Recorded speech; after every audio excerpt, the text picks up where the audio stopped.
In a Euro 6 diesel engine, the ECU is the brain. To control emissions and performance, it depends on sensors and actuators. Sensors are the ECU's eyes and ears. They measure what is happening in the engine. Key Euro 6 sensors are: accelerator pedal sensor, which senses the fuel amount to inject based on driver torque demand. Common rail pressure sensor measures rail pressure to calculate injector opening time.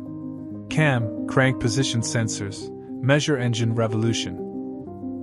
Boost temperature and pressure sensor, measure air mass going to engine.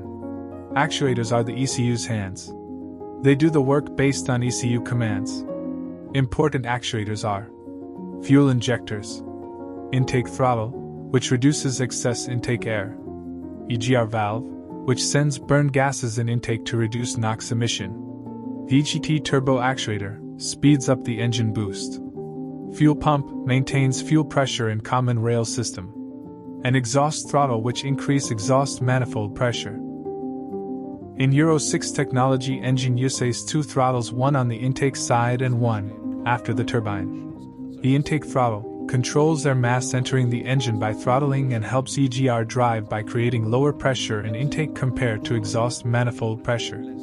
The exhaust throttle is installed before the turbocharger in a diesel engine.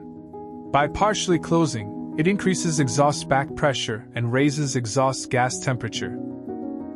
This higher temperature is critical for active DPF regeneration, allowing soot to burn efficiently. It also improves EGR flow at low load, supports lower NOx emission and higher exhaust temperature, to helps the ECU precisely control emissions in Euro 6 diesel engines.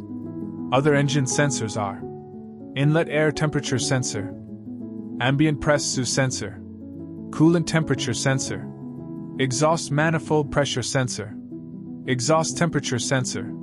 These extra sensors controls engine radiator fan to cool engine and reduce engine torque when something goes wrong with the engine. The Powertrain Academy.